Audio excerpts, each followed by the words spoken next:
اللهم صل على سيدنا ومولانا محمد وعلى سيدنا علي وسيدتنا فاطمة وسيدتنا زينب وسيدنا حسن وسيدنا حسين وعلى آله وصحبه وبارك وسلم وسيدتنا فاطمة وسيدتنا زينب وسيدنا حسن. بسم اللہ الرحمن الرحیم. السلام علیکم ناظرین. پروگرام صبح نور کے ساتھ آپ کا میزبان نذیر احمد غازی حاضر ہے. ناظرین کرام، حضرت ابو انیس محمد برکت علی صاحب رحمہ اللہ کی مشہور تالیف اسماء النبی الکریم صلی اللہ علیہ وآلہ وسلم سے ایک اسم مبارک پڑھنے کی سعادت حاصل کر رہا ہوں. سیدنا الحاکم صلی اللہ علیہ وآلہ وسلم، ہمارے سردار حکمرانی فرمانے والے، درود و سلام بھیجے اللہ آپ صلی اللہ علیہ وسلم، آپ کی آل پاک اور آپ کے صحابہ کرام پر. حضرت انس رضی اللہ تعالی عنہ سے روایت ہے کہ حضور نبی کریم صلی اللہ علیہ وسلم نے ارشاد فرمایا، اللہ تعالیٰ جس آدمی کو کسی قوم کا نگہبان و حکمران مقرر فرماتا ہے تو قیامت کے دن اس حکمران سے اس کے ماتحتوں کے متعلق سوال کیا جائے گا، یہاں تک کہ اس سے اس کے اہل و عیال کے متعلق بھی سوال کیا جائے گا. اسی طرح ایک اور روایت میں ہے کہ رسول اللہ صلی اللہ علیہ وآلہ وسلم نے ارشاد فرمایا، اللہ تعالیٰ جس کو مسلمانوں کے امور کا نگہبان بنا دے اور وہ ان کی ضروریات و شکایات سننے کے بجائے ان کے لیے مشکلات پیدا کرے تو اللہ تعالیٰ بھی اسے آزمائش میں مبتلا کرے گا. ناظرین کرام، آج ہم ایک ایسے نجم ہدایت کا ذکر پاک کرنے کی سعادت حاصل کر رہے ہیں جو سابقون الاولون میں سے ہیں اور جو عشرہ مبشرہ میں سے ہیں، اور ان کی شان یہ ہے کہ سیدنا علی المرتضیٰ شیر خدا فرمایا کرتے تھے کہ میں نے رسول اللہ صلی اللہ علیہ وسلم سے ان کے بارے میں سنا کہ آپ نے فرمایا کہ یہ اہل آسمان اور اہل زمین کے امین ہیں. اللہ تعالیٰ نے ان کو ظاہر میں بھی دولت کے انبار دیے تھے اور باطن میں سراپا ایثار تھے. تاجر سر بازار تھے اور مجاہد میدان کارزار تھے. کریم آقا کے وفادار اور احد و بدر کے شاہ سوار تھے. میدان احد میں ان کو 20 زخم آئے تھے اور جو ایک ٹانگ کا زخم تھا وہ مستقل ایسا زخم بنا کہ ساری عمر یہ جو تھے اس وجہ سے صحیح چل نہیں سکتے تھے. لنگڑا پن ایک جو تھی ٹانگ اس میں نقص آ گیا تھا. ہجرتوں کئی مرتبہ ہجرت راہ حق میں کی، اور جب مدینہ منورہ میں آئے تو رسول اللہ صلی اللہ علیہ وسلم کی ان کو جو دعا تھی، عاشق مصطفیٰ صلی اللہ علیہ وسلم، حضور سے بے پناہ عشق انہوں نے کیا ہے. تو وہاں پہ حضرت سعد بن ربیع جو مواخات ہوئی اس میں ان کو بھائی بنایا گیا. تو انہوں نے کہا میں بہت صاحب جائیداد ہوں، متمول ہوں، میری بڑا کاروبار ہے، زمینیں ہیں، آپ نصف اس میں سے لے لیں. انہوں نے کہا نہیں میرے بھائی، مجھے صرف بازار کا راستہ بتا دو. اور وہاں پہ گئے اور پھر رحمت کونین صلی اللہ علیہ وسلم کی جو دعا تھی اس کا صدقہ تھا کہ پھر یہ مدینہ منورہ کے صف اول کے جو تھے ذمہ دار بھی بن گئے، لینڈ لارڈ بھی بن گئے، اور اللہ نے اتنا مال و دولت دیا کہ ایک دفعہ 700 اونٹوں کا جو قافلہ آیا تھا سامان سے لدا ہوا وہ راہ خدا میں فوری طور پہ جو تھا پیش کر دیا. اسی طرح مختلف مواقع پر بے شمار مال اللہ کی راہ میں دیا. مجاہدین کو 500 گھوڑے ایک دفعہ دے دیے اور بے شمار مال و دولت دیا. اللہ نے ان کو بڑا دولت سے نوازا اور دل بھی بڑھا دیا. ایک خاص بات یہ امت کے اس لحاظ سے محسن ہے کہ ایک ایسی حدیث پاک کے یہ راوی ہیں جو امت کے لیے سرمایہ افتخار بھی ہے، سرمایہ امید بھی ہے، اور عشق مصطفیٰ صلی اللہ علیہ وسلم کی جو عظمتیں اور رفتیں ہیں، اور جو رحمت کونین صلی اللہ علیہ وسلم کے ہم جیسے گنہگار غلام ہیں ان کے لیے بڑا ایک امید افزا پیغام ہے. وہ کیا ہے کہ آپ صلی اللہ علیہ وسلم جو تھے مسجد نبوی سے نکلے اور باہر کسی باغ میں تشریف لے گئے. پیچھے سیدنا عبد الرحمن بن عوف رضی اللہ تعالیٰ عنہ یہ بھی تشریف لے گئے. جب وہاں پہنچے تو دیکھا کہ آپ صلی اللہ علیہ وسلم سجدے میں ہیں، اور سجدہ اتنا طویل ہو گیا کہ حضرت عبد الرحمن بن عوف کہتے ہیں مجھے ایسے لگا کہ شاید آپ صلی اللہ علیہ وسلم کا وصال پاک ہو گیا ہے. تو جب آپ صلی اللہ علیہ وآلہ وسلم نے آپ کی ہٹ سنی عبد الرحمن بن عوف کی، آپ نے سر انور اٹھایا تو دیکھا پریشان ہے. کہا کیا بات عبد الرحمن؟ کہا یا رسول اللہ میری تو جان نکل گئی تھی، میں سمجھا کہ خدا نے خواستہ آپ کا وصال ہو گیا، اتنا طویل سجدہ۔ آپ نے فرمایا یہ سجدہ شکر تھا، جبریل امین آئے اور انہوں نے آ کے اللہ تعالیٰ کا پیغام دیا۔ اللہ تعالیٰ فرماتے ہیں میرے محبوب صلی اللہ علیہ وسلم جو آپ کا امتی آپ پہ ایک دفعہ درود و سلام پڑھے گا، میں رب اس پہ 10 مرتبہ درود بھی پڑھوں گا اور اس پہ سلام بھی بھیجوں گا اس بندے پہ جو آپ کی بارگاہ میں درود و سلام پڑھے گا۔ اللہ تعالیٰ نے ان کو ایسی برکتیں دی تھی جی، یہ مٹی کو ہاتھ لگاتے تھے سونا ہو جاتے تھے۔ آپ یہ دیکھیے کہ یہ کتنا بڑا اعزاز ہے، ایک نماز کی امامت جو ہے انہوں نے کرائی اور رسول اللہ صلی اللہ علیہ وسلم ان کے پیچھے وہ نماز ادا کی۔ پھر آپ دیکھیں کہ ہمارے ہاں یہ جو امامہ شریف ہے یہ عز و شرف کی علامت ہے، لیکن اس کے عز و شرف کا کون مقابلہ کر سکتا ہے جس کے سر پہ وہ جو عزت کا تاج اور امامہ ہے وہ خود رسول اللہ صلی اللہ علیہ وسلم باندھیں۔ تو یہ آج ہم اس شخصیت کا ذکر پاک کرنے کی سعادت حاصل کریں جن کو اللہ کے محبوب صلی اللہ علیہ وسلم فرمایا یہ بہت صادق ہے، سچا ہے اور پاک باز ہے۔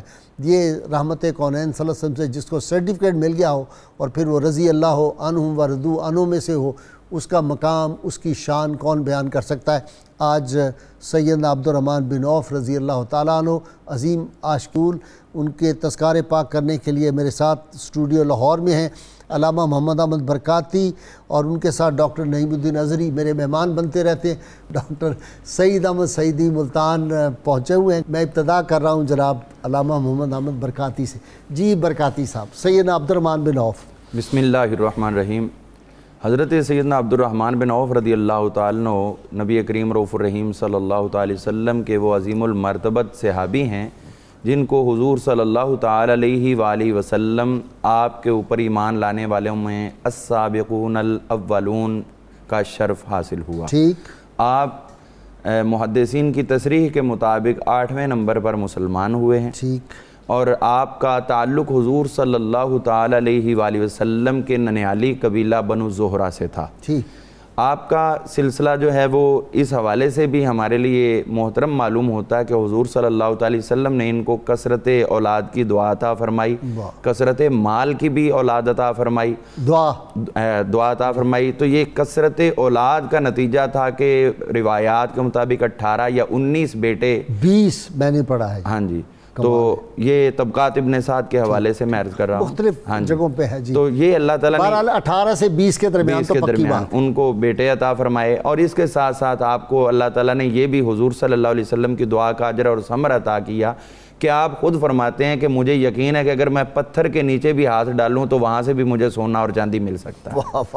اور اس سے بڑا شرف ایک اور ہے ان کو، ان کی والدہ محترمہ، ان کو حضور صلی اللہ علیہ وسلم کی دایا مبارکہ ہونے کا بھی شرف حاصل ہے۔ حضرت شفا بنت عمر، وہ جو چاند وہ ستارے آگے تھے وہ انہی کی والدہ صاحبہ تھی، کیونکہ میں ہاتھ اوپر کروں تو مجھے لگتا ہے یہ میرے ہاتھ میں آ جائیں۔ جی، اور وہ بیان فرماتی ہیں کہ حضور صلی اللہ علیہ وسلم جب دنیا میں تشریف لائے تو سب سے پہلے میرے ہاتھوں پہ آپ تشریف لائے۔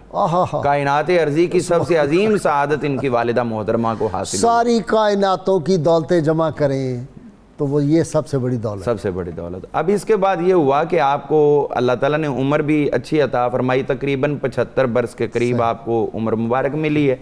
اور اس کے ساتھ ساتھ جو ہم یہ دیکھتے ہیں کہ آپ کے قبول اسلام کا واقعہ بڑا دلچسپ ہے۔ اچھا، لیکن جمالیاتی ثروتیں بھی رج کے رب حسن آپ کا بے شمار، رعنائی اور رج کے سے یہ ہے کہ جو محدثین نے تصریح کی، حالانکہ اتنی زیادہ وہ نہیں کرتے، لیکن ان کا یہ حسن تھا کہ وہ فرماتے کہ ان کا سفید رنگ تھا اور سرخی میں سے وہ چلکتا تھا۔ ہے نرگس چشم، گل آرس، دہن غنچہ، صنوبر قد، سراپا تم ہی گلشن ہو تو کیوں ہم جائیں گلشن میں، یہ والی کیفیت تھی۔ تو یہ سلسلہ کار تھا۔ آپ کے ہاتھ بڑے مضبوط تھے اور انگلیاں تو اس سے بھی زیادہ مضبوط محدثین نے بیان کی ہیں۔ تو آپ کے قبول اسلام کا واقعہ اتنا دلچسپ ہے جو امام ابن عساکر نے بیان فرمایا، جلد نمبر 35 کے اندر موجود ہے تاریخ ابن عساکر میں۔ تو وہ فرماتے ہیں کہ یہ تجارت کے لیے جایا کرتے تھے یمن میں اور ملک شام کے مختلف علاقوں میں۔ تو یمن کی طرف جب جاتے تو وہاں پر ایک بہت طویل العمر شخص تھا جس کا نام تھا اسقلان بن اواکن۔ یہ اکثر اسی کے مہمان بنا کرتے تھے، مال اسباب اسی کے پاس رکھتے، اور وہ ان سے بس زیادہ باتیں نہیں کرتا تھا، صرف اتنا پوچھا کرتا تھا کہ تم کہاں سے آئے ہو اور تمہارا علاقہ کیسا ہے، آب زمزم بتاؤ، تم یہ بتاؤ کہ آب زمزم کا کیا معاملہ چل رہا ہے، اسی طرح ہے، کوئی ترمیم تبدیلی تو نہیں آئی۔ تو تمہارے مکہ مکرمہ کے حالات کیسے ہیں, وہاں کوئی نئی شخصیت تو نہیں ہے. اس طرح کی وہ باتیں کرتے کہتے نہیں میں روٹین ورک ہی ہے.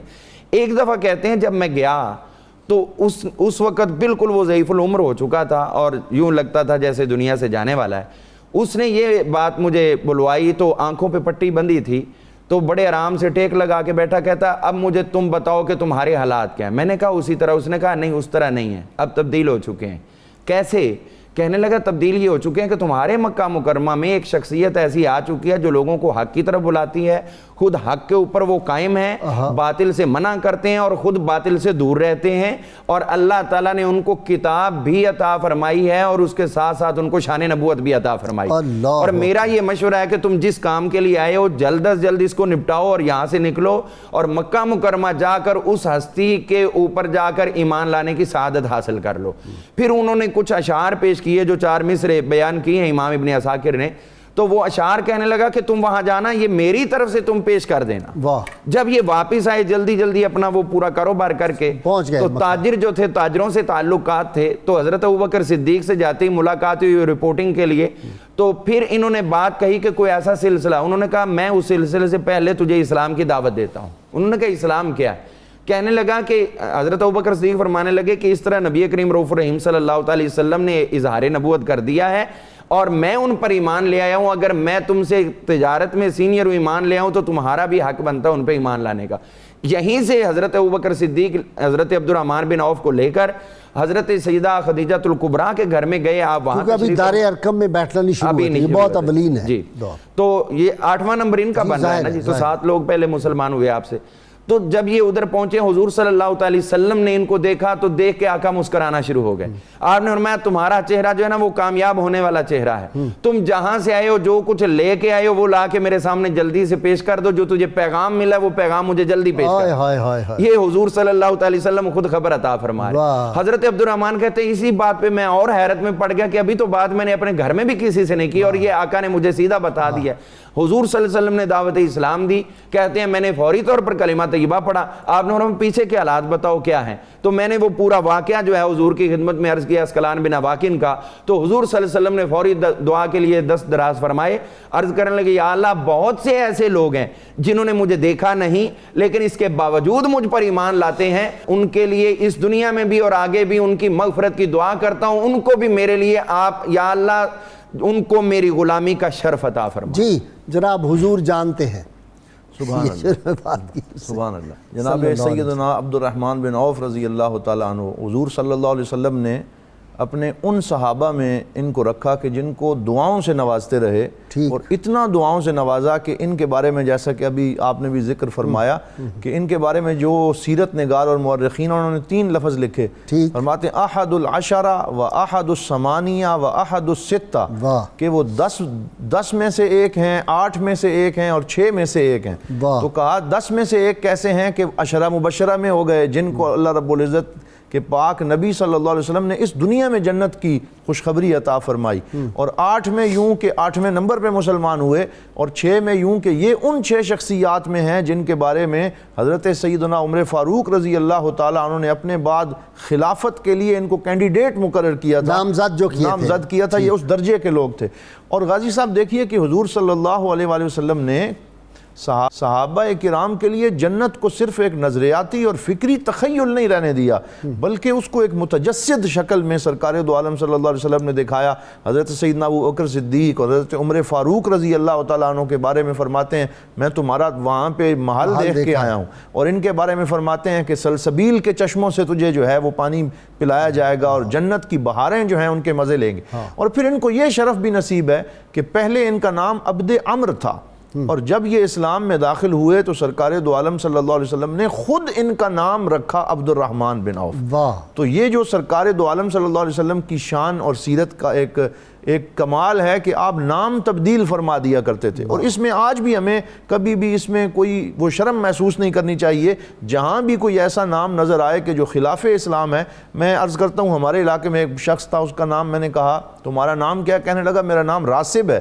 میں نے کہا راسب تو کہتے ہی ناکام کو ہیں, تو جب آپ نے خود اپنا نام راسب رکھ لیا تو پھر یہ ایک اچھا شگون نہیں. بندہ دیکھا جس کا نام مسلمان, اس کا نام تھا کیا ہے یہ کیا کہتے ہیں شیطان کو, ابلیس خان، جناب عالی، ابلیس خان نام تھا اس کا، ایک کا سورج مل تھا میرے پاس پیش ہوئے جی۔ نام کے معاملے میں احتیاط کا حضور صلی اللہ علیہ وسلم نے حکم دیا اور فرمایا خیر الاسماء ما عبد او حمد، کہ سب سے بہترین نام وہ ہیں جس میں عبودیت کا اشارہ ہو یا حمد کا اشارہ ہو۔ اور ماں باپ پہ جو فرض ہے اولاد کی طرف سے، اس میں یہ بھی ہے کہ ان کو بہتر نام بھی دیں، ان کو اچھا نام دے۔ اور پھر آگے چلتے ہیں تو جیسا کہ آپ نے ارشاد فرمایا کہ یہ وہ خوش نصیب ہیں جن کی دستار بندی دست مصطفیٰ صلی اللہ علیہ وسلم سے ہوئی ہے۔ کتنا بڑا اعزاز ہے، کتنا بڑا اعزاز ہے۔ دومت الجندل کے مقام پہ جب سرکار نے ایک سریہ روانہ کرنا تھا، ان کو قائد مقرر کیا، اور قائد مقرر کرنے سے پہلے ان کو جو دستار باندھی، میں نے بہت سی روایات پڑھی ہیں، کہیں اور نہیں نظر آیا، یہ واحد صحابی ہیں جن کو سرکار نے سفید رنگ کی دستار سے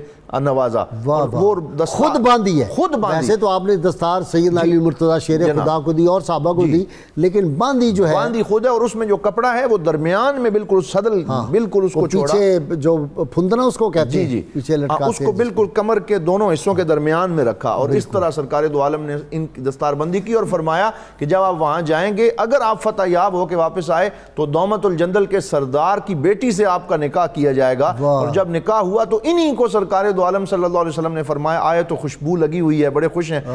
فرمایا کیوں بھائی اتنی خوشبو اور یہ کیا منظر ہے؟ تو آپ نے عرض کیا یا رسول اللہ آپ کی بشارت کے مطابق میں نے نکاح کر لیا۔ تو سرکار نے انہیں فرمایا اولم ولو بشاتن، کہ ولیمہ کرو چاہے ایک بکری کے ساتھ ہی کیوں۔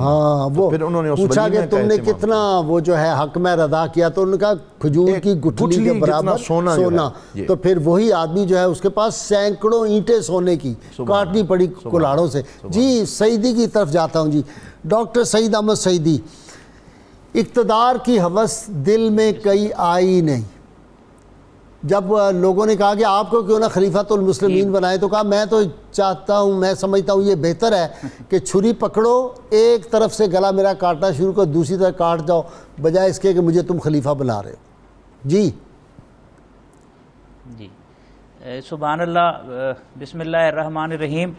بلا شبہ حضرت عبد الرحمن ابن عوف رضی اللہ عنہ کی شخصیت کا جو دنیا کے حوالے سے جو اللہ نے ان پر نعمتوں کا نزول فرمایا تھا، اور جو ان کی فکر آخرت تھی، ایسے لگتا ہے آگ اور پانی جیسے اکٹھے ہو جاتے ہیں، ویسی کیفیت تھی۔ دولت اتنی زیادہ تھی کہ جسے گننا بھی ممکن نہ تھا، لیکن اس کے ساتھ ساتھ فکر آخرت اتنی زیادہ تھی کہ جب خلافت کی پیشکش کی گئی تو آپ نے فرمایا اس سے بہتر ہے کہ چھری میرے گلے پر رکھ دی جائے اور مجھے ذبح کر دیا جائے، لیکن میں خلافت ہرگز قبول نہیں کروں گا۔ اور پھر خود جب حضرت عمر رضی اللہ عنہ نے ایک کمیٹی بنا دی تو آپ نے فرمایا کیا ایسا نہیں ہے کہ میں تمہارے لیے فیصلہ کروں اور میرا نام اس سے نکال دیا جائے؟ تو حضرت علی المرتضیٰ رضی اللہ عنہ نے فرمایا سب سے پہلے میں اس بات پر راضی ہوتا ہوں، اس لیے کہ میں نے رسول اللہ صلی اللہ علیہ وسلم کو یہ فرماتے ہوئے سنا ہے کہ آپ زمین میں بھی امین ہیں اور آسمان میں بھی امین ہیں۔ تو یہ وہ خصوصیات ہیں، چند خصوصیات کا تذکرہ ہوا، کچھ مزید آپ کے تفردات ہیں وہ میں آپ کے سامنے پیش کرتا ہوں تاکہ یہ چیز جو ہے ہمارے ناظرین کے واضح ہو جائے۔ آپ کو ریشم پہننے کی خصوصی اجازت رسول اللہ صلی اللہ علیہ وسلم نے عطا فرمائی تھی۔ اسی طریقے سے زمانہ جاہلیت میں اسلام لانے سے پہلے ہی جو خرابیاں تھیں ان سے آپ دور رہے۔ حضرت عمر رضی اللہ عنہ اور حضرت عثمان غنی رضی اللہ عنہ نے آپ کو خلافت کے لیے چنا، اور حضرت عمر رضی اللہ عنہ کو جب آپ پر حملہ کیا گیا، ابو فیروز لولو نے حملہ کیا تھا، تو اس وقت حضرت عبد الرحمن ابن عوف رضی اللہ عنہ آگے بڑھے اور آپ نے نماز کو مکمل فرمایا۔ اسی طریقے سے ہم دیکھتے ہیں کہ آپ نے 2 ہجرتیں کی، اور حضرت ابو بکر صدیق اور حضرت عمر فاروق کے دور میں ان کے مشیر خاص رہے اور ان کی موجودگی میں فتویٰ دیا کرتے تھے۔ اور مسند ابی یعلا میں ایک روایت ملتی ہے، حضرت فاروق اعظم رضی اللہ عنہ فرماتے تھے انت لنا عدل، آپ ہمارے درمیان آپ کا جو وجود ہے وہ معیار عدل ہے، اور کثرت مال و دولت کے باوجود آپ ہمیشہ دولت سے خائف رہے۔ ام المومنین حضرت ام سلمہ رضی اللہ عنہ کی بارگاہ میں حاضر ہوئے اور رکت طاری ہو گئی، امی جان دولت بہت زیادہ ہے، میں آخرت سے ڈرتا ہوں۔ تو آپ نے ڈھارس بندھائی، حوصلہ دیا اور فرمایا بیٹا اللہ کے راستے میں خرچ کرو۔ اور یہ پیغام تو خود رسول اللہ صلی اللہ علیہ وسلم کی طرف سے بھی ملا تھا جب انہیں کہا گیا اِنَّكَ لَن تَدْخُلَ الْأَرْضَ إِلَّا زَحْفًا وَفِي رِوَایَةٍ حَبْوًا، بس اللہ کو قرض دیا کرو تاکہ آپ کے قدم کھول دیے جائیں، آسانی سے آپ چلے جائیں۔ تو اس وقت جبریل امین آئے اور عرض کی کہ اپنے اس غلام کو فرمائیے 3 عادتیں اپنا لیں، فَلْيُضِفِ الضَّيْفَ، مہمان نوازی کیا کریں، وَلْيُطْعِمِ الْمِسْكِينَ، مسکین کو کھانا کھلایا کریں، وَلْيُؤْتِ السَّائِلَ، سائل آ جائے تو اسے عطا کیا کریں۔ جب یہ کر دیں گے تو ان کی دولت کا کفارہ ادا ہو جائے گا۔ اور یہ شرف بھی انہیں کو حاصل ہے کہ مسلمان اغنیاء میں سب سے پہلے جنت میں جنہیں داخلہ عطا ہوگا، شرف عطا ہوگا، وہ بھی حضرت عبد الرحمن ابن عوف رضی اللہ عنہ ہے۔ ٹھیک ہے ڈاکٹر صاحب، میں ذرا علامہ برکاتی سے بات کر لوں، بہت شکریہ جی۔ علامہ صاحب، صحابہ سارے عدول ہیں آپ صلی اللہ علیہ وسلم کے؟ بے شک، اس میں کوئی شک والی بات نہیں ہے۔ نبی کریم رؤوف رحیم صلی اللہ علیہ وسلم کا جو آپ نے بہت زبردست سوال فرمایا ہے، اس دور میں اس کو سمجھنا بہت زیادہ ضروری ہے۔ ٹھیک ہے۔ کچھ لوگ جو ہیں اس زمانے میں ایسے ہیں جو صحابہ اکرام اور اہل بیت میں تفریق کرتے ہیں۔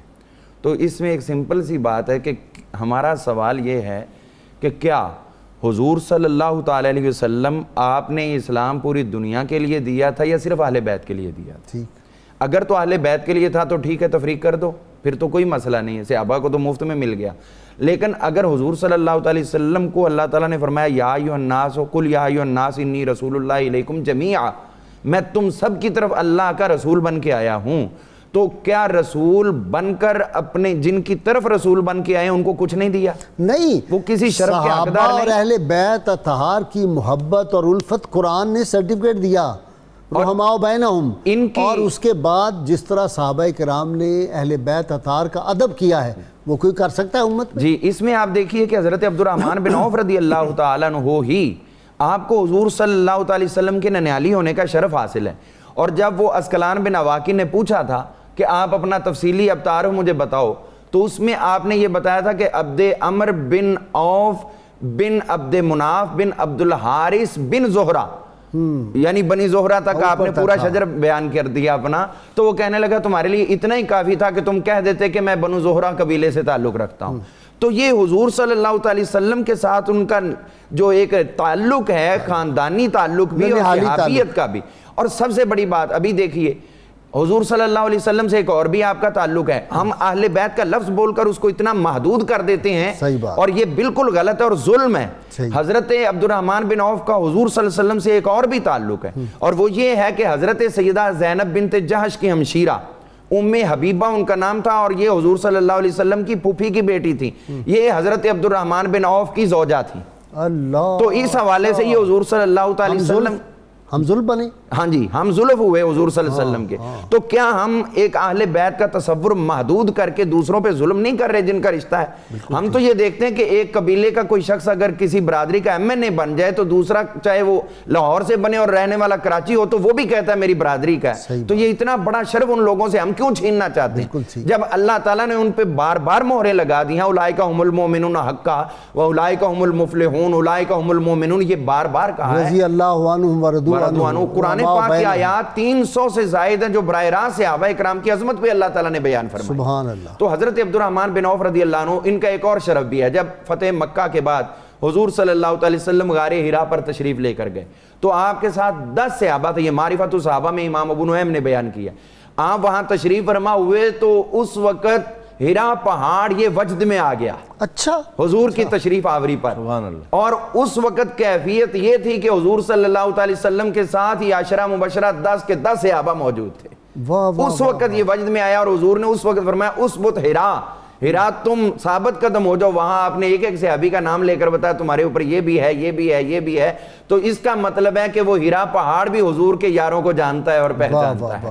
حضور صلی اللہ علیہ وسلم کے یہ عظیم المرتبہ صحابی، میں تو کہتا ہوں کہ چرند پرند شجر حجر جانور شیر ہرن یہ رسول اللہ صلی اللہ علیہ وسلم کے صحابہ کو پہچانتے ہیں اور ان کا احترام، وہی میں کہہ رہا ہوں، وہ احترام بھی کرتے ہیں، احترام بھی کرتے ہیں۔ ہر مخلوق جو ہے جنات بھی ان کا احترام کرتے ہیں، بد نصیب انسان ہے کچھ جو نہیں ان کا احترام کرتے۔ اب قرآن آپ کا سلسلہ ہے، جنگ تبوک ہوئی، حضور صلی اللہ علیہ وسلم نے مال طلب فرمایا. اور ان کی زندگی کا شرف دیکھیے غازی صاحب, جب صرف 2 درہم مزدوری تھی, یعنی درہم کی ویلیو دیکھ لیں کتنی زیادہ تھی, اس زمانے میں آپ کا یہ شرف تھا کہ 4 مرتبہ آپ نے 4 ہزار درہم حضور کی خدمت میں پیش کیے. اللہ, جب 2 درہم مزدوری ہوا کرتی تھی, 4 ہزار درہم 4 مرتبہ پیش کیے. اور غزوہ تبوک کے موقع پر آپ نے اپنا نصف مال حضور صلی اللہ علیہ وسلم کی خدمت میں پیش کر دیا. سبحان اللہ. اور ان کے شرف کے لیے, اور سیدنا عمر رضی اللہ تعالیٰ نے کہا مجھے تو لگتا ہے کہ گھر والوں پہ ظلم نہ کر دیا ہو اس نے, یہ کیا کر رہا ہے. اور حضور نے ان کو کیا نام دیا, آپ نے فرمایا انت امین اللہ, تم اللہ کے امین ہو. حضرت ابو عبیدہ بن جراح سے کہا تھا یہ امین امت ہے, اور ان کو کہا امین اللہ ہو, تم آسمانوں میں بھی امین ہو اور زمین میں بھی اللہ تعالیٰ. اچھا جی ڈاکٹر صاحب آپ کی طرف آ رہا ہوں کہ 4 مرتبہ امیر حجاج بنا کے بھیجا گیا ان کو 4 مواقع پہ, یہ کوئی کم شرف ہے؟ جی بہت بڑا شرف ہے جناب. اور پھر جس طریقے سے انہوں نے اپنی وہ ساری ذمہ داریاں جو ہیں بطریق احسن سر انجام دیں, اور ہر موقع پہ سرکار دو عالم صلی اللہ علیہ وسلم ان کے لیے خاص دعا فرماتے رہے, اور ان کو ایسی دعائیں نصیب ہوئی ہیں. مثال کے طور پہ جہاد بالنفس اور جہاد بالمال کے حوالے سے میں عرض کرنا چاہوں گا کہ ان کو دونوں طرح کے جہاد جو ہیں وہ نصیب ہوئے ہیں. جیسا کہ آپ نے انٹرو میں فرمایا کہ جہاد بالنفس کی کیفیت تو یہ تھی کہ غزوہ بدر میں بھی شرکت ہے, اور غزوہ احد کے اندر آپ کو 20 سے زائد زخم ہوئے, اور ایک زخم ایسا تھا کہ جس کے اندر ہاتھ انسان کا چلا جاتا تھا, اور پھر آپ کا جو پورا وہ پاؤں ہے وہ تکلیف میں آ گیا. لیکن پھر جہاد بالمال ان کا کچھ زیادہ ہی قبول ہوا کہ ایک موقع پہ سرکار دو عالم صلی اللہ علیہ وسلم نے ارشاد فرمایا کہ لے آؤ, اس وقت ضرورت ہے. تو آپ نے 4000 دینار موجود تھے, تو آپ حاضر ہوئے, عرض کرنے لگے الفان اقرضتہما ربی والفان امسکتہا لعیالی, یا رسول اللہ 2000 میں نے اپنے رب کو بطور قرض دے دیے ہیں اور 2000 اپنے اہل خانہ کے لیے چھوڑ دیے ہیں. تو ان کو سرکار نے اس موقع پہ یہ دعا فرمائی, بارک اللہ لک فیما اعطیت وبارک اللہ لک فیما ابقیت, فرمایا جو تو نے دیا ہے اللہ اس میں بھی برکت دے, اور جو باقی رکھا ہے اللہ تعالیٰ اس میں بھی برکت عطا فرمائے. اچھا جی دیکھیں نا کہ 700 اونٹ سے لدا ہوا آیا ہے قافلہ, سارا راہ خدا میں دے دیا. پھر ایک موقع پر 500 گھوڑے اور 1500 اونٹ فراہم کیے. 500 گھوڑے اور 1500 اونٹ, اور ایک اونٹ جو ہے اس وقت کم سے کم 3 لاکھ کا ہوتا ہے.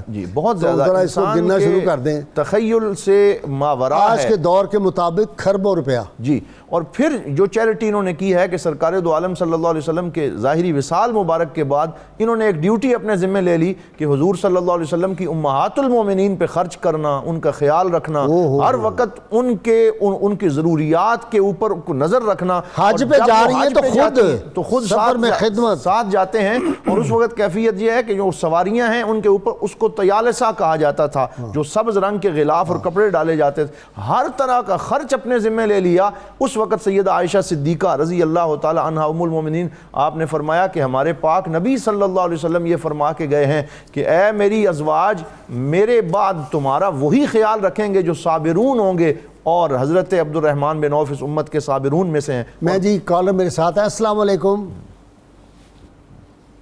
جی السلام. کون صاحب ہیں؟ محمد اقبال. جی اقبال صاحب فرمائیں. میں کہنا چاہتا ہوں یہ 4-5 مہینے سے اسکولیں بند ہے, اسکول والے بار بار فون کرتے ہیں کہ فیسیں جمع کرو, فیسیں جمع کرو, کاروبار بند ہے. تو کیا جمع کرو؟ فیس جمع کرو. اچھا اسکول کی فیسیں ہیں بھائی یہ, اچھا ٹھیک ہے. نیکسٹ جی. السلام علیکم.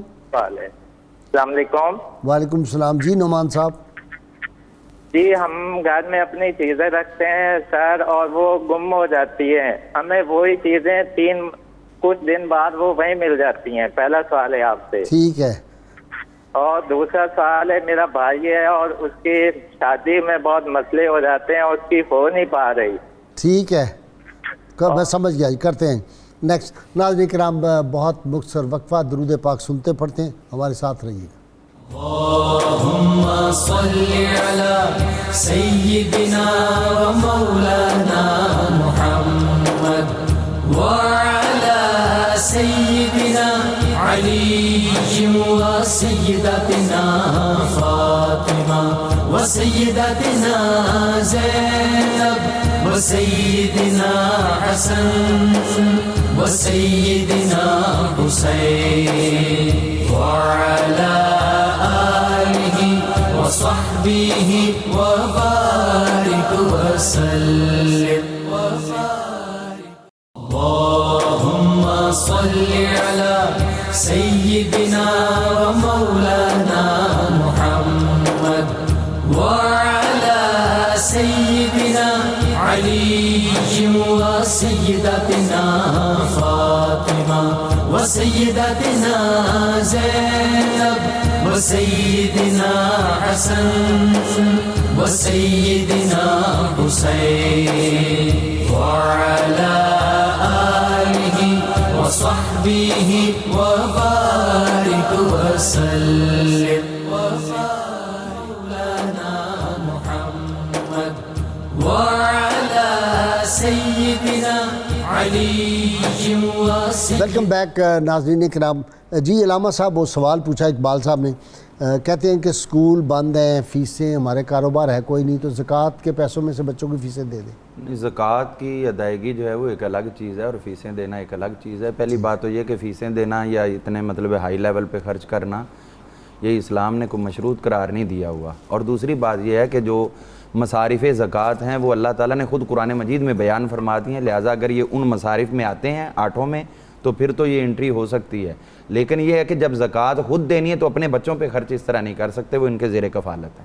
ہاں ایسی اولاد جو والدین سے بالکل کٹ کے ہے، الگ ہے اور ان کا کاروبار بزنس لینا دینا اور کچھ نہیں ہے اور پھر وہ غریب ہو گئے تو اب والد جو ہے وہ ان کو دے سکتا ہے. لیکن اس میں بھی فقہاء کا اختلاف ہے، بہت سے فقہاء نے کہا کہ نہیں دے سکتا. ٹھیک ہے جی. اگلی جی چیزیں وہ کہتے ہیں گم ہو جاتے ہیں اور شادی جہاں رشتہ ہوتا ہے ٹوٹ جاتا ہے، وظیفہ کو بتا دیں. جی اس کے لیے جو ہے ان کو چاہیے کہ چاروں کل چاروں کل پڑھ لیں اور اس کے علاوہ آیت الکرسی. جی آیت الکرسی کے ساتھ ساتھ ان کو ایک اور بھی عمل کرنا چاہیے، سورہ طٰہٰ، اس کی یہ کثرت کریں، انشاءاللہ اس کی برکت سے ہوگی. جی ڈاکٹر سعیدی کی طرف چلے جاتے ہیں.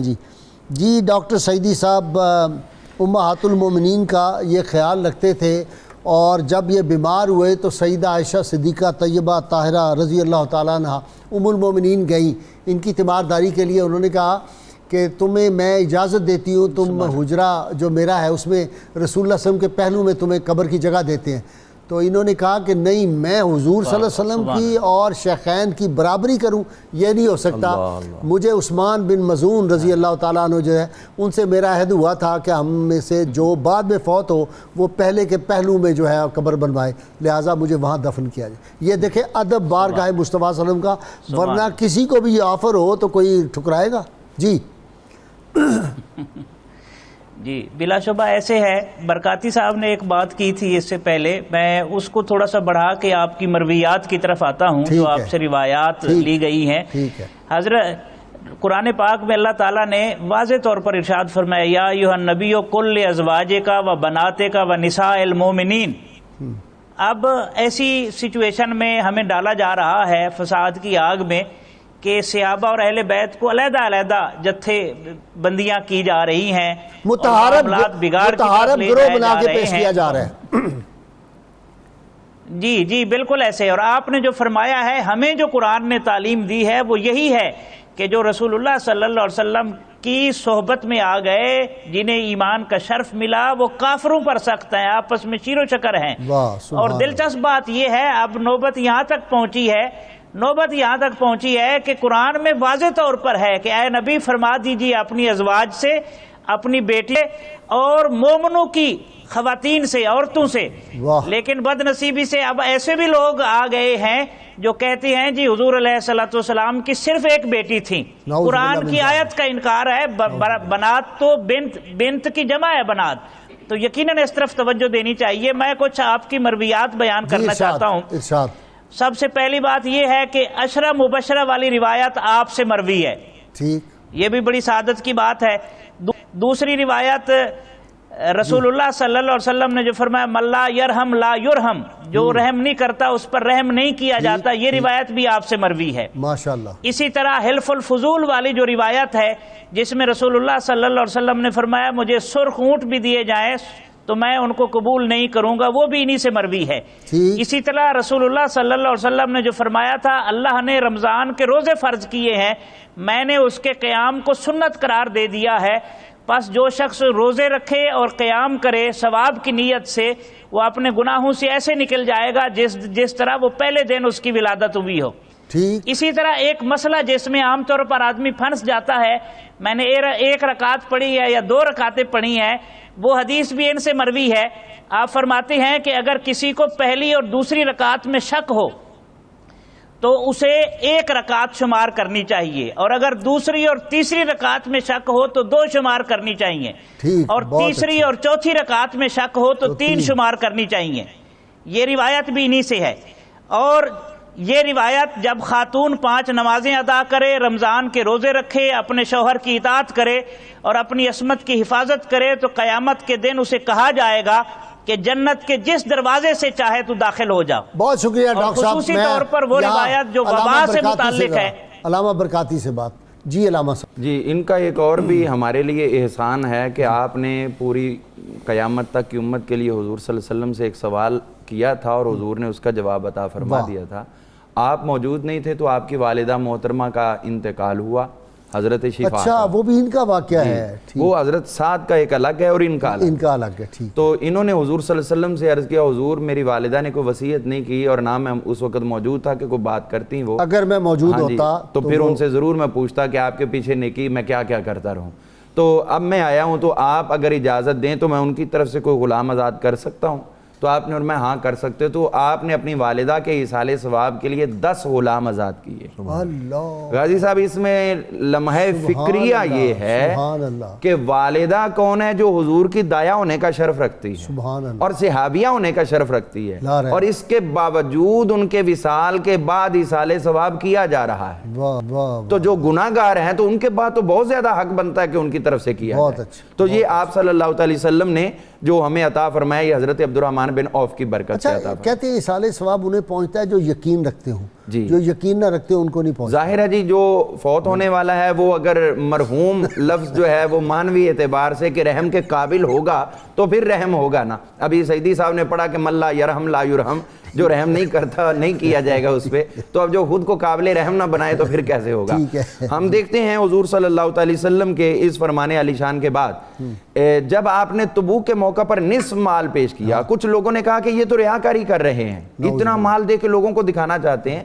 تو اللہ تعالیٰ نے سورہ توبہ کے اندر آیت نمبر 79 یہ نازل فرمائی، الذین یلمزون المتطوعین فی الصدقات، جو لوگ دوسروں پہ الزام دھرتے ہیں کہ یہ صدقے جو ہے دکھاوے کے لیے کر رہے ہیں، نہیں، ایسی بات نہیں ہے، بلکہ یہ لوگ اللہ کی رضا کے لیے ہی خرچ کرتے ہیں۔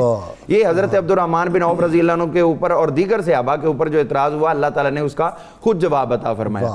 حضرت عبد الرحمن بن عوف رضی اللہ تعالیٰ عنہ آپ کی حیات طیبہ کے حوالے سے ایک اور بڑی بات جو موجودہ حالات کے ساتھ بڑی ریلیٹ ہے، اور وہ مشہور واقعہ جو ہم پہلے ایک دفعہ 3-4 ماہ پہلے ڈسکس کر چکے ہیں، وہ طاعون امواس والا۔ اچھا، وہ حضرت عمر فاروق رضی اللہ عنہ کے دور کا، جب آپ شام جا رہے تھے تو راستے میں امواس کا جو طاعون پھیلا، آپ اس جگہ پر قیام پذیر ہوئے، اب آگے جائیں کہ پیچھے جائیں؟ تو وہاں پر کئی لوگ کہنے لگے کہ آگے طاعون ہے، آپ آگے چلیں، ہمیں کیا، ہم تو جہاد کے لیے آئے ہیں، ایسے ہی شہید ہونا جس طرح مرضی۔ کچھ کہنے لگے احتیاط کے ساتھ ہم واپس چلیں۔ تو اس طرح ان کی بحث ہوئی۔ آپ نے پہلے مہاجرین کو طلب کیا، مہاجرین کی ایک رائے نہ ہو سکی، پھر انصار کو طلب کیا، ان کی رائے نہ ہو سکی، پھر فرمایا کہ جو قریش کے اکابرین ہیں وہ آ جائیں۔ جب ان کو بلایا گیا تو انہوں نے ایسی رائے کا اظہار کیا کہ ہمیں واپس جانا چاہیے۔ تو آپ کا جب یہ پروگرام بنا حضرت عمر فاروق کا واپسی کا، تو کچھ لوگ اعتراض کرنے لگے صحابہ کرام میں سے کہ آپ لوگ گھر سے تو ہم جب بھی نکلتے ہیں شہادت کی تمنا لے کر، اب آگے موت ہے تو واپسی کیسی؟ حضرت عمر فاروق نے فرمایا نہ میں نے یہ فیصلہ خود کیا، نہ میں نے کروایا، مشاورت کے ساتھ یہ فیصلہ ہوا ہے۔ حضرت عبد الرحمن بن عوف وہاں پر موجود نہیں تھے، لیکن جب یہ بات ہوئی تو اتفاقاً حضرت عبد الرحمن بن عوف رضی اللہ عنہ وہاں پہنچے۔ تو آپ کے سامنے جب یہ بات کہی گی تو آپ نے فرمایا سنو، میں تمہیں وہ بات بتاتا ہوں جو اس کا فیصلہ میں نہیں، خود حضور صلی اللہ علیہ وسلم فرما کے گئے۔ اور وہ کیا ہے؟ فرمانے لگے کہ حضور نے فرمایا تھا کہ جہاں پر طاعون پھیل رہا ہو، اگر تم وہاں پر ہو تو وہاں سے باہر نہ نکلنا، اور اگر اس سے دور ہو تو پھر وہاں پر داخل نہ ہونا۔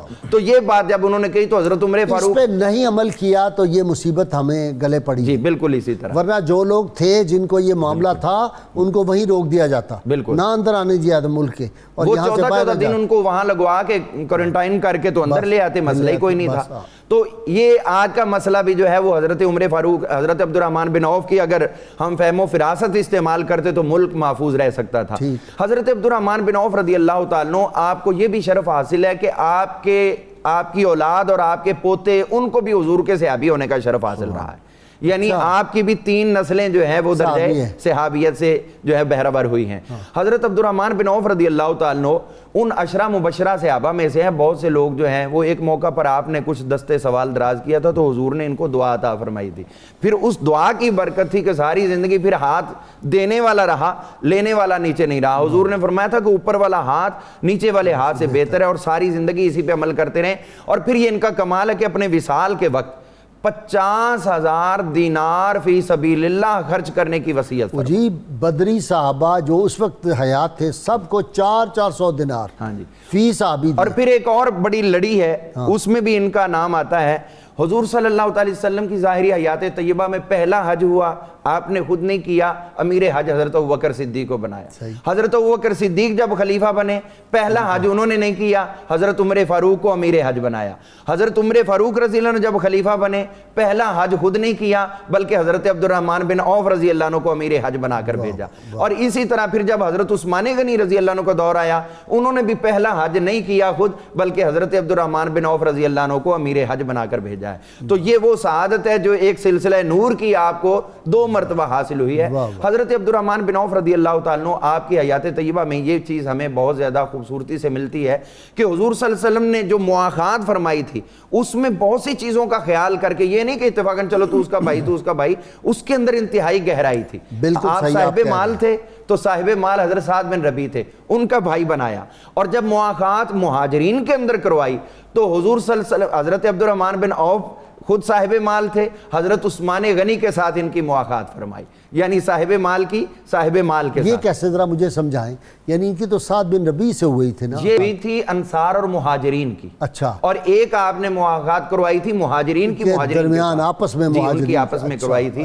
تو ان کی حضرت عثمان غنی سے وہ بھی مالدار اور یہ بھی مالدار، یعنی دوستی کرتے ہوئے ان کو محبت رکھتے ہوئے اپ اور ڈاؤن کا خیال نہ زندگی میں آنے پائے، وہ کوئی بوجھ نہ سمجھے کہ یہ غریب سا میرے ساتھ لگا دیا انہوں نے، بلکہ حضور صلی اللہ علیہ وسلم نے جس طرح آپ کہا کرتے ہیں کہ مناسب ترین موقع پر مناسب ترین شخصیات کا آپ انتخاب فرمایا کرتے، تو یہ حضرت عبد الرحمن بن عوف رضی اللہ تعالیٰ عنہ کو شرف حاصل ہے۔ یہ جی سخاوت تو ان کی کمال کی تھی۔ جی سخاوت بہت تھی۔ اچھا وہ کیا تھا کہ جب یہ دسترخوان پہ بیٹھتے تھے وہ کیا حال تھا؟ میں وہی عرض کرنے لگا ہوں کہ سخاوت بہت تھی، مال و دولت کی کثرت تھی، ریل پیل ہو گئی تھی، اور جہاں ریل پیل ہو جائے، جہاں زیادہ پیسے آ جائیں، وہاں پھر عاجزی، انکساری اور یہ ساری جو خصلتیں ہیں یہ ہوا ہو جاتی ہیں، اور انسان کے اندر ایک عجیب و غریب قسم کی وہ ایک تکبر اور غرور کا شائبہ پیدا ہو جاتا ہے۔ لیکن ان کو اللہ رب العزت نے جو عاجزی، انکساری، خوف خدا نصیب فرمایا، یہ انہی کا خاصہ تھا۔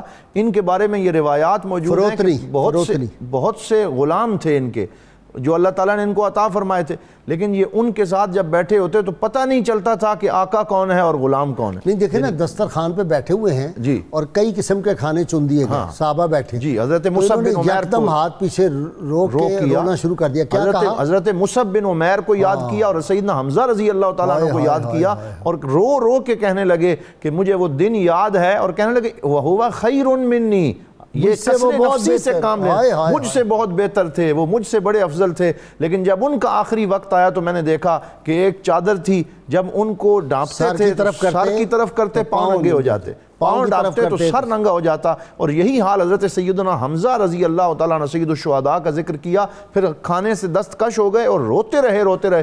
یہ کئی دن رسول اللہ صلی اللہ علیہ وسلم کے کاشان اقدس میں چولہا نہیں جلتا تھا، وہ بھی بات کر جی بالکل، وہ حضور نبی رحمت صلی اللہ تعالیٰ علیہ وسلم سیدہ عائشہ صدیقہ فرماتی ہیں الاسودان، یاد کرتے تھے یہ بات کی، یاد کرتے کہ سیدہ عائشہ صدیقہ فرماتی ہیں کہ کئی دن الاسودان التمر والماء، کہ یا کھجور ہوتی یا پانی ہوتا، اس کے علاوہ کاشانہ نبوت میں کوئی شے نہیں ہوتی تھی، اور پھر ساتھ یہ فرماتے کہ مجھے ایسے لگتا ہے کہ کہیں اللہ رب العزت نے جنت کی نعمتیں یہیں تو نہیں مجھے دے دی، دنیا میں نے ساری نعمتیں دے دی ہوں. یہ خشیت اور یہ خوف خدا ان کو نصیب تھا. اور یہاں میں ایک بات یہ عرض کرنا چاہوں گا، جیسا کہ آپ نے صحابہ کرام کی عدالت اور ان کے عدول ہونے کے حوالے سے فرمائی، حضور شیخ الاسلام والمسلمین خواجہ محمد قمر الدین سیالوی رحمۃ اللہ تعالی علیہ، آپ نے ایک رسالہ اس پہ تصنیف فرمایا اور اس میں ایک بڑی خاص بات لکھی. آپ نے فرمایا یہ جتنے صحابہ کرام ہیں 1,24,000 سے زائد، یہ سارے مدرسہ مصطفیٰ کے شاگرد ہیں اور سرکار دو عالم صلی اللہ علیہ وسلم ان کے استاد ہیں.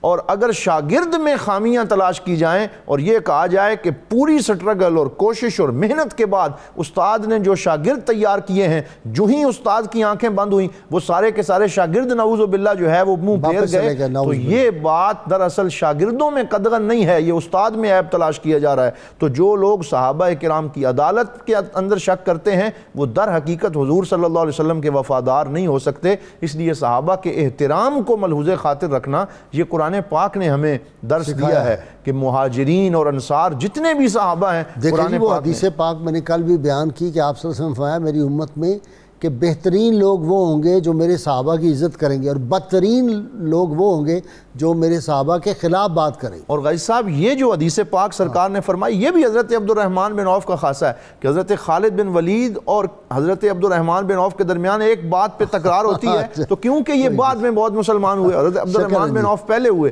بات جب سرکار تک پہنچی تو اس وقت سرکار نے فرمایا اللہ اللہ فی اصحابی لا تتخذوه غرضا من بعدی فمن احبهم فبحبی احبهم ومن ابغضهم فببغضی ابغضهم ولو انفق احدکم مثل احد ذهبا ما بلغ مد احدهم ولا نصیفہ.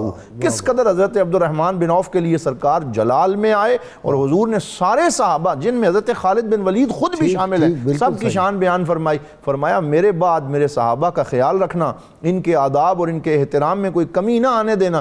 تم میں سے اگر کوئی احد پہاڑ جتنا سونا بھی خرچ کرے وہ ایک پیالہ جو کسی صحابی کے صدقے تک نہیں پہنچ سکتا. جی ڈاکٹر سعیدی آخری بات، آپ صلی اللہ علیہ وسلم کا ارشاد گرامی کہ میرے صحابہ کو غلط نہ کہنا، تمہاری ساری زندگی کی عبادت اور نیکیاں ان کی ایک ساتھ کی نیکی کے مقابلہ نہیں کر سکتی. جی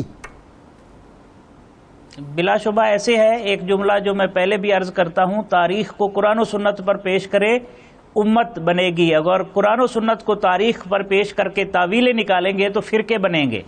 نظر رسول اللہ صلی اللہ علیہ وسلم کی ذات پر رہنی چاہیے. حضرت عبد الرحمن ابن عوف کی شان میں آیت بھی قرآن پاک کی نازل ہوئی، ارشاد ان الذین ینفقون اموالہم فی سبیل اللہ ہے.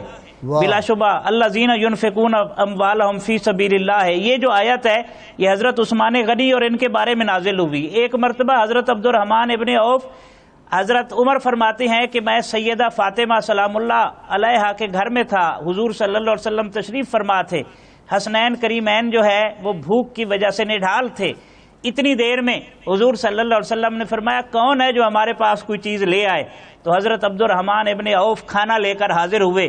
حضور صلی اللہ علیہ وسلم نے فرمایا عبد الرحمن دنیا میں اللہ تجھے تیرے معاملات کی کفالت کرے، آخرت میں تیرا میں ضامن ہوں. اور یہ بھی شرف حضرت عبد الرحمن ابن عوف کو یہ شرف بھی حاصل ہے جس طرح اللہ نے سلام بھجوایا ہے سیدہ خدیجۃ الکبریٰ سلام اللہ علیہا کے پاس، اسی طرح سلام جو ہے وہ حضرت عبد الرحمن ابن عوف کی طرف بھی بھجوایا ہے کہ ان اللہ یقرئک السلام. جبریل امین نازل ہوئے اور حضور کی خدمت میں عرض کی کہ اللہ تعالیٰ آپ پر سلام بھیجتا ہے اور ساتھ یہ بھی فرما رہا ہے کہ عبد الرحمن کو بھی میرا سلام پہنچا دیں اور انہیں جنت کی بشارت دے دیں. بہت شکریہ ڈاکٹر صاحب، آپ دونوں مہمانوں کا جی بہت شکریہ.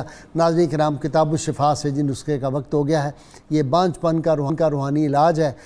جو عورت بانجھ پن کا شکار ہو تو وہ مسلسل 7 روزے رکھے اور افطاری کے بعد اللہ تعالیٰ کا اسم مبارک یا مصورو 21 بار پڑھ کر پانی پر دم کر کے پی لے، انشاءاللہ نیک اولاد سے مالا مال ہو جائے گا. شرط یہ کم از کم 11 مرتبہ کوئی بھی درود پاک جو آپ کو آتا ہو وہ ضرور پڑھیں. سید علی مرتضیٰ شیر خدا فاتح خیبر ارشاد فرماتے ہیں دنیا کے فانی مال کو اللہ تعالیٰ کی راہ میں خرچ کرو کیونکہ اس کے بدلے میں آخرت کی ہمیشہ باقی رہنے والی نعمتیں ملتی ہیں. آج کے روزنامہ 92 میں سید عبد الرحمن بن عوف رضی اللہ تعالیٰ عنہ کی سیرت اور احوال کے حوالے سے بہت زبردست مضمون ہے. ناظرین کرام، اللہ تعالیٰ کی بارگاہ میں دعا ہے اللہ تعالی ہمیں حضور رحمت عالمین صلی اللہ علیہ وسلم کی غیر مشروط محبت اور لامحدود وفاداری نصیب فرمائے.